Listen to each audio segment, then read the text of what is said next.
Hi, this is Dr. Stephanie Wautier, and I'm the host of Conversations with a Chiropractor.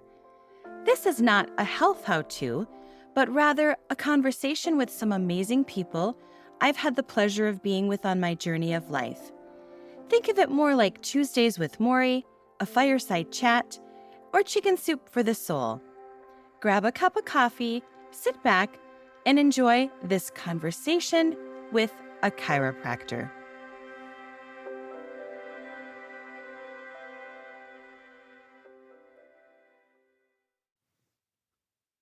Today on Conversations with a Chiropractor, I am joined by a very special guest, my 16-year-old daughter, Sonja Wautier. Sonja, thank you for being here. Thank you so much. Today, the roles are actually reversed, and I will be interviewing you.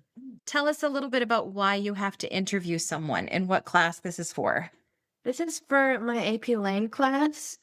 The question that I will be trying to find out from Dr. Stephanie is, how have your personal relationships shaped you within your life and with all the people that I think everybody is definitely influenced a lot by each person they meet and then they Interact with. yeah. And it's actually the whole premise of my podcast is how our relationships affect each other. And I think we have so many things to learn from other people and other stories. So this is a very interesting topic. This is also a great opportunity for all the listeners to learn more about Dr. Stephanie because she's always the one asking others questions and taking care of other people. And I think it'll be very interesting for everyone to kind of learn more about her, about like the author of the book herself. So, my first question is, who are the people that have made you who you are today? All right. Well, I'm definitely going to start with my parents because I think that the childhood home you're raised in affects you in both good and bad ways. As an example, if you have very strict militaristic parents, you might have the tendency to be a little OCD, and then that pendulum can swing to you being a perfectionist, etc. But I will say that my parents definitely instilled a very, very strong work ethic in me. I think that my parents gave me a very strong and stable, like, moral code. We were Catholic and, we went to church every Sunday. We went to Sunday school. We went to catechism. There was some Wednesday night thing we went to. We were very much in like kind of a strict moral code upbringing. And I think that was beneficial to me. A few other people that have definitely helped to shape who I am are my sisters. I always say we're like a tribe. My older sister, Heather, was 15 months older than I, and she always treated me like almost her twin. We were like definitely Irish twins. So when you're raised in a family with four other sisters, you become like a tribe. I had some amazing teachers along the way.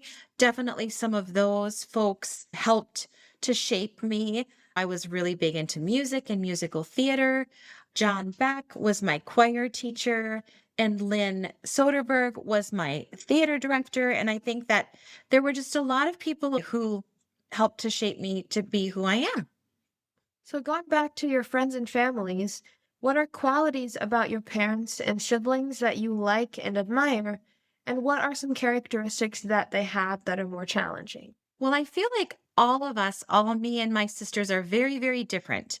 And I could probably give everybody a very general adjective. Like my older sister, Heather, is like party, party, fun, fun. Like always looks at the bright side, like nothing seems to ever bother her.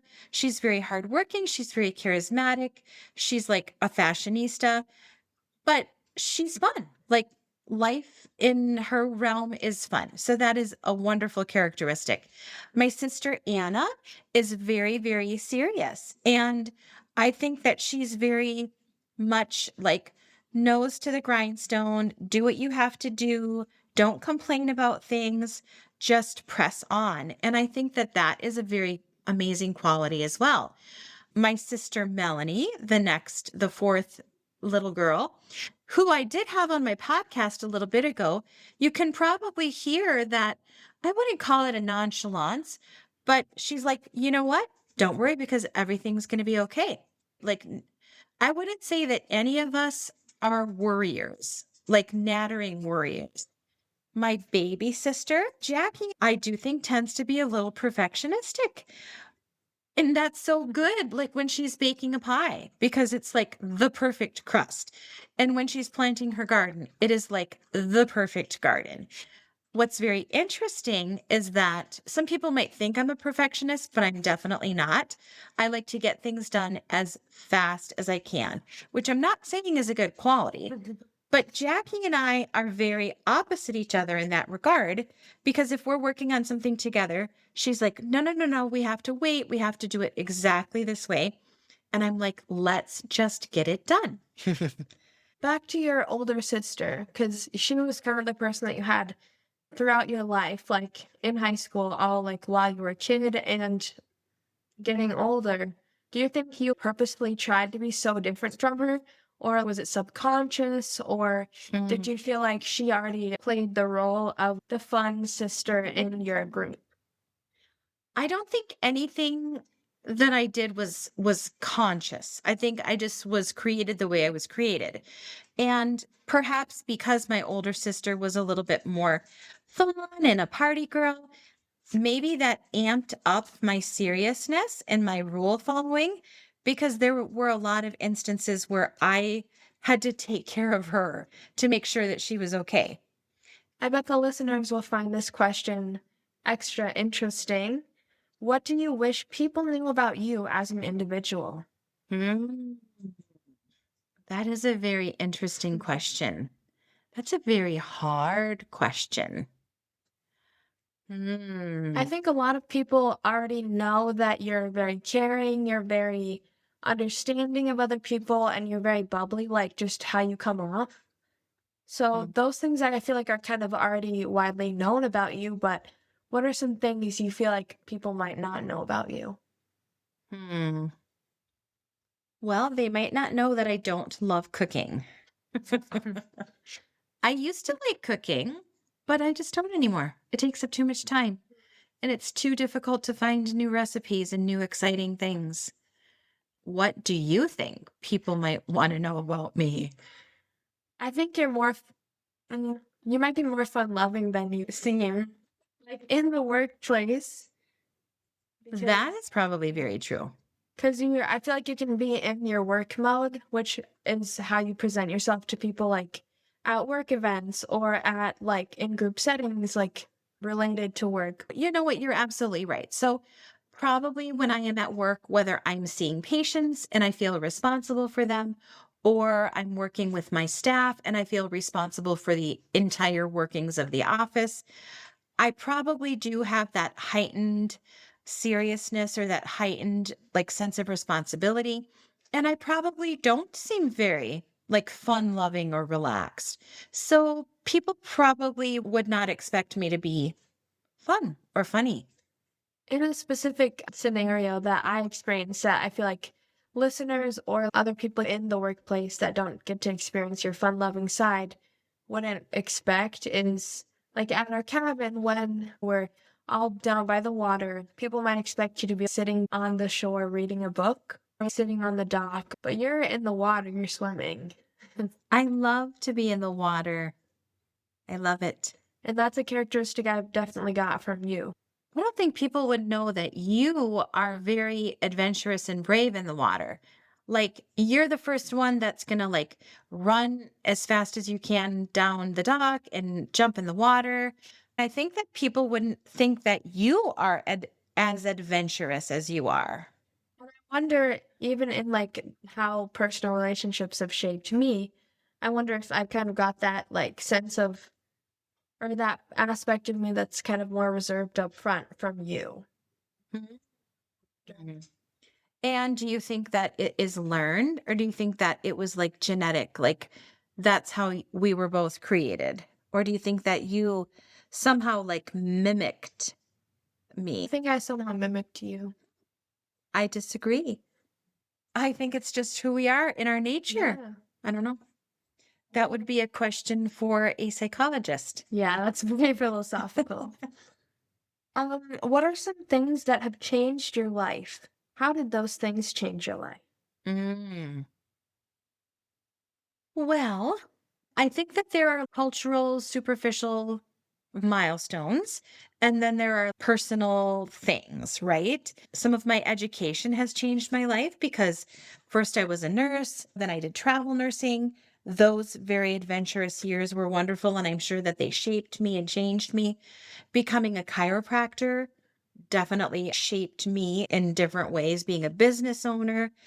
But personally, being a mother, I think changes you because it's sort of like you're growing a different appendage. You no longer think of yourself as the number one priority, like your children become the number one priority. Yeah. So I do think that that changed me.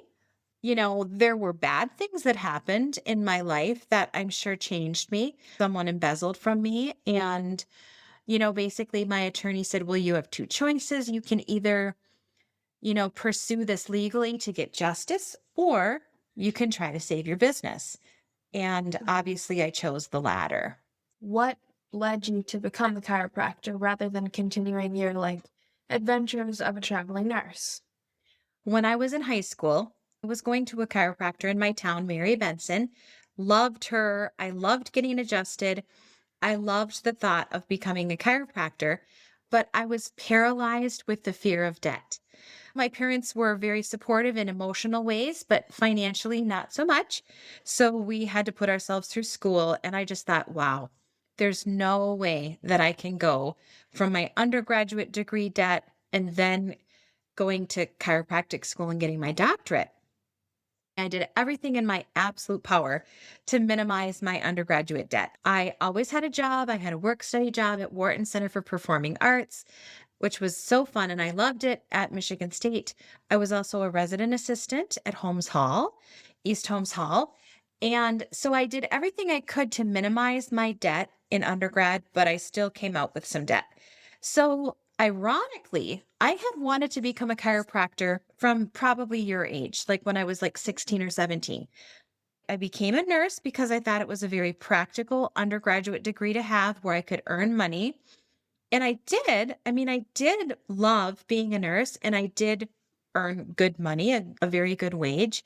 I thought that being a travel nurse would give me this opportunity to see the world. There were a few things that happened in nursing that I felt prevented me from being able to do it for the rest of my life from like an ethical standpoint. So, chiropractic has been in the background of what I've wanted to do really since I was growing up. I never knew that. That's so interesting. So many of my own friends say they've never been adjusted or they don't even know what a chiropractor does. And it's so cool that you had that opportunity of experiencing a chiropractor from a young age. Yeah. Well, the whole reason that my dad is even like walking and healthy is because he saw a chiropractor. So it was very much a part of our lives going to the chiropractor. So, well, going to your childhood, like we kind of just started talking about, how do you think your childhood friends have helped shape you, if at all? Well, I had a childhood best friend in my neighborhood, Robin Rademacher, and we're still friends on Facebook. She's an attorney in Chicago. And then I had kind of a high school best friend, Lana Gollyhorn, who I still keep in touch with and who you've been out to visit in Denver. So, how did they shape me? I think what is really valuable in life, whether you're 5 or 10 or 15 or 50, is having like one true, beautiful, authentic friend who you can rely on, who you know isn't going to backstab you. I think that really shapes who you are to be able to trust other people. And probably since my sisters were so much a part of my life, I've always felt like I had really, really strong female friendships. So valuable. This question is a little bit off topic, but it definitely helps us kind of understand more of your thinking and how you've built such a powerful and successful career. What is your opinion on ambition? Has it served you well? Yeah, I would say that ambition has served me well. I think I do have a natural tendency to be a little bit of a workaholic, but I do want to emphasize to you and other young people that you have to have a fine balance between what your value lies in versus who you are. A degree isn't who you are. If you're passionate about being a chiropractor, then that serves you. If you're passionate about being a music educator, but you aren't your degree, you aren't your profession, you aren't your roles and your titles, right? So I think that people have to be very careful. I think ambition is good. And I think that every human on this earth should support themselves and not look for another entity to support them. I think that's like one of my very, very strong core beliefs that we just take care of ourselves, like as humanity, right? But I think that when we're looking to talk about success and ambition, what fuels your soul, what Mhm. soothes your soul, what fills you up, right? What fills up your cup. It can't be the degrees, it can't be the titles, it can't be the pieces of paper, it can't be like Mhm. the business, etc. It has to be like who you are, right? And it has to be these relationships, these people that are in your world and in your life. That's really number one. Do you think your ambitions and how you pursue careers can lead you to people? Well, it's interesting because they always say, don't hang out with people that you don't want to become like. If you hang out with people who smoke, you're probably going to start smoking, right? If you hang out with people who study, you're probably going to study more. And so I do think that, yes, we have a path in life. Every decision, every choice, everything that we do is going to lead us and guide us to the next thing. And yeah, during our journey, we're going to meet people and have people impacting our lives, and we hopefully are impacting their lives. So, yeah, ambition does lead you in a direction, definitely in a path. You kind of already answered this question, but what qualities do you look for in the people that you surround yourself with? I know this full well because this is what I look for in my employees: Mhm. loyalty and authenticity. I think that would it be great if people were hardworking? Absolutely. Would it be great if people were like thoughtful and kind and generous? Like, absolutely. But two things: be loyal and be authentic. I don't want someone who's going to blow smoke at me, and I don't want somebody who's going to talk behind my back. Mhm. Like, I want someone who's really like loyal to me as a human being, as a friend, or whatever our roles are, as a colleague, as an employee, as a whatever it is, and being authentic, because I don't like fake people, and Yeah. I hope people can see that I am who I am. And I think in a strong relationship that both people can benefit from, authenticity is definitely one of the base factors of that relationship so that each person can feel like known within in their true selves and not Mhm. in any self that they try to present that they actually aren't. Yeah, and this is interesting too, because this is sometimes what I say to my friend Lana. Like, you knew me when I was a high school girl who worked as a waitress at the Terrace Bay Inn. You knew me when I got the toilet paper stuck in my pantyhose. Like, you knew me when there were no degrees, there were no businesses, there were no beautiful children. Like, just in my very young, authentic self.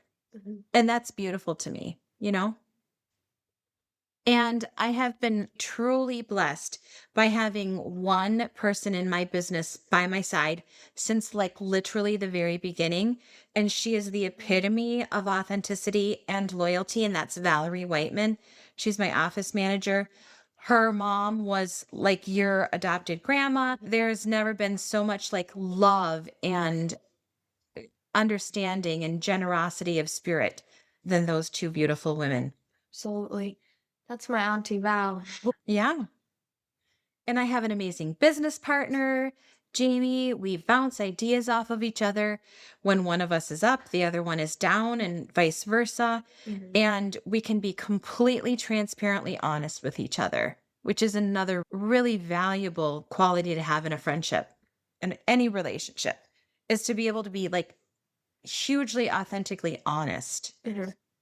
So the loyalty that you definitely experience with those two like integral people of your businesses, do you think that that quality that is so important to you, loyalty, kind of derived from your positive experiences with how loyalty like shaped your childhood friendships with Robin Rademacher and Lana Gollyhorn? I think that those were probably like examples of loyalty and examples that was like a wonderful quality to have in someone.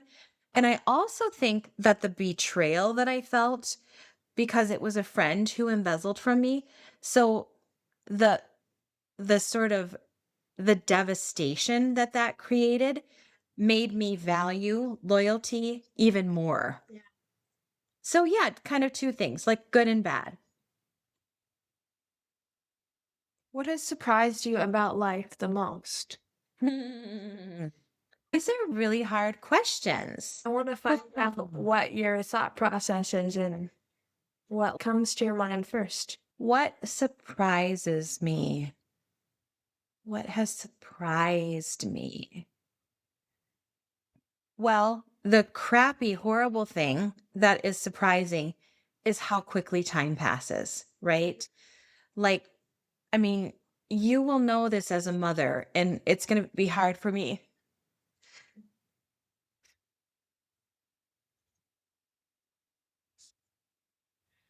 not to be emotional because, you guys just grow up so fast. For context to the listeners, my brother Noah, who's 18, had his last day of high school last Friday, and he's graduating this upcoming Friday. So my both my parents and myself are being reminded of how quickly time passes and how important it is to take in every moment of life that you can and appreciate it. Yeah, absolutely. Something I think that kind of surprises me about life as I'm like growing up and as I'm gonna go to college in like probably hopefully bigger cities and Marquette is how I kind of have to like keep my guard up with people, and even as we see in the media how like horrible people can be, I think it's important to realize everyone out there is completely different, and you just kind of have to, I mean, I'm eager to like going into college to have experiences that show me different people and how to walk through life, like navigating all the different relationships I'm going to have and have to know how to have in my life. Well, yeah, and just even from like a very basic perspective, like let's just say your college roommate, like your freshman year, let's just say she leaves tuna fish on the counter and doesn't ever want to clean up after herself. And let's just say that she's a night owl and you're an early bird. So, like, part of navigating like life's relationships is like knowing yourself better. Like, you have to know yourself so well, and you have to like know how to like give and take. Every relationship is give and take, right? It's compromise. You can't harbor resentment towards someone who's got a very different sleep pattern or study pattern or personality. I mean, part of living on this earth, learning better about who you are. And maybe this all seems like very basic, but I've had fights with roommates because they've like, I hate the smell of fish. Okay. And my dear sweet roommate Susan, who went to Haiti and who was one of the people that I've interviewed on my podcast, she would be cooking fish as I was getting ready for my night shift as a nurse. And I was like, I do not want my uniform to smell like cooking fish. You think about what's important to you, what's not important, what your triggers are. She probably was like, wow, is she ever uptight? Like, come on, it's fish. I'm cooking. And I was like, I can't smell like fish going to work. So, I mean, yes, you're going to meet so many different people, different personalities, different upbringings, different triggers, different in every single way, shape, and form. And then you're going to learn about yourself through those relationships. What are some people you have taken for granted without realizing it? Definitely my husband. I think that the people that are closest to you, you unfortunately instinctively perhaps take things out on them the most. Mhm. I probably wouldn't be as mean to one of my patients as I am to my husband. I think that we have the tendency to take everybody for granted. When my mom was in hospice and dying, I wanted to do everything I could and say everything I could. And every single time I left there, I thought, if she passes away before I see her again, I will have done everything I can. Yeah. So I think that, was I always the best daughter? No, of course not. Absolutely not. Like, were there times I took my parents for granted? Definitively, yes. It is just in human nature, I think. But, hopefully we can be reminded of this and always express to other people how much we love them, how much we care for them, how grateful we are for them or what they've done for us. Hopefully we can kind of incorporate that, into the weaving of our daily lives. So if my husband is in the background listening to this, he knows how deeply grateful I am for him Yes. and all he does. What moment has changed your life the most? Mm. Well, I definitely think that having children has changed my life the most because there's no way that you can imagine the infinite, overwhelming love and care for your child. I mean, it changes everything about every single day of your life. Do you think Noah and I are the people who changed your life the most, even though we can't really offer any more experience or wisdom than you already have? Oh, you totally offer wisdom I mean, you do. Like, I think that your children can be your greatest teachers because they're like a reflection of you. They're like a True. foil, like a mirror. So, I mean, children are loud and messy and unpredictable and equally loving and joyful and fun and exciting. And I think that you have to sort of be on this adventure with them, but definitively your children are your biggest teacher. I mean, yeah. I never thought about that. Yeah. Very introspective. So, all of this and all of your commentary, and thank you so much for answering my questions. How have your personal relationships shaped you? That's the question for me. Do you think you can answer that just based on everything we kind of talked about through this conversation? How have my personal relationships shaped me? I think they've, in your childhood and translated into your daily life as an adult, they've kind of shown you what qualities and characteristics you need and look for in people you surround yourself with. For Hmm. sure. Yeah, definitely. I mean, I think that we're always learning, right? I think that we're always learning. We're always growing. We should be at least. And hopefully, the people that I've spoken about would say that I have impacted their lives positively. You and Noah are like a representation of me, even though here's another way big side note. I think every parent has to be very, very careful that they don't expect their children to fulfill something that maybe was never fulfilled in themselves, right? Yeah. Like, whether you get an A or a D, it shouldn't fill my ego in any way, shape, or form. Yeah. Like, am I proud of you? 1,000%. Like, do I think you're amazing? 1,000%. But your quote unquote successes or your exterior this, or like, let's just say if Noah got first or fifth or whatever in his powerlifting championship, obviously that doesn't change my love for him, but that also isn't a reflection. Like, I can't make that part of my ego. You know what I mean? So I forgot what the question was. But I do think that we are all learners. We are all learning about ourselves and yeah. And your personal relationships help you to become the person you are becoming throughout your life. Mhm. And they're going to change, right? Like your relationship with your high school friend is going to change. Your relationship with your parents and your partner and your spouse, and the more perhaps trials you go through, like perhaps the deeper connection or the deeper love, or just the more you spend time with each other, the more you get to know each other. So relationships are dynamic and ever changing. They're not stagnant. It's not like two Lego pieces getting put together and then that's just how they are. And that love and loss that you experience throughout all the multitudes of relationships throughout your life, I think definitely teach you a lot of lessons and provide a lot of wisdom for you to gain and accumulate throughout your life. I mean, we could sit here and we could talk about breakups, right? We could talk about the mistakes that we've made and the people that we've hurt and the dumb things we've said and the dumb things we've done. I mean, no human walking on this earth is perfect. Yeah.